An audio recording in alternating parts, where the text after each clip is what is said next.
Hello বন্ধুরা, কেমন আছো তোমরা সবাই? আশা করি সবাই খুব ভালো আছো।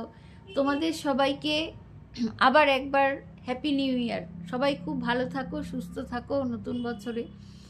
কিন্তু এই নতুন বছরে নতুন কি কিছু হতে দেখতে পাচ্ছ?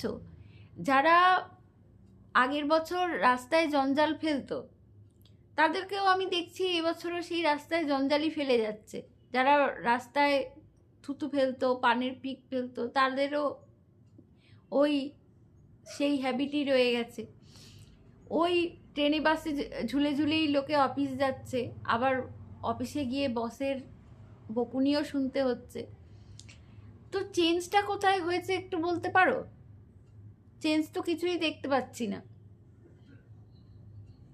যে ঘরে শাশুড়ি বউয়ের ঝগড়া চলছিল, সেখানেও সেটা হয়েই চলেছে।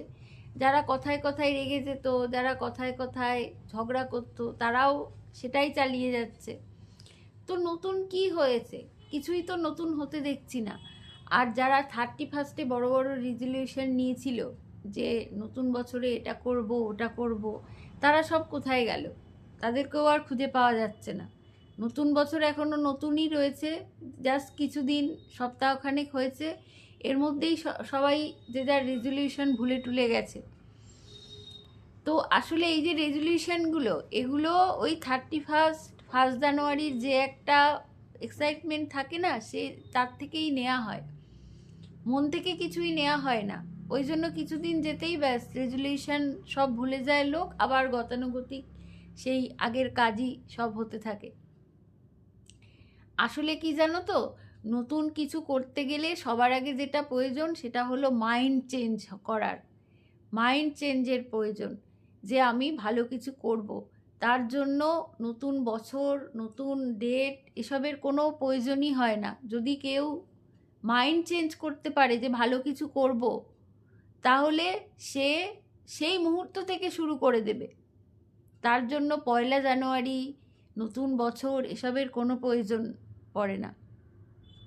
তাহলে নতুন বছরে আমরা নতুন কি পেয়েছি? শুধু যেখানে ডেট লেখার দরকার হচ্ছে, সেখানে শুধু নিউ ইয়ারটা লিখতে হচ্ছে, ব্যাস। আর এটাই নতুন, আর কিছু নতুন নয়। ওই সব লোকের সব কিছু হ্যাবিট, সব কিছু আচরণ, সব কিছু আগের মতনই রয়েছে। কিচ্ছু বদলায়নি, সব আগের মতন। শুধু বদলেছে ডেট, আর কিছু নয়। ডেট আর সালটা।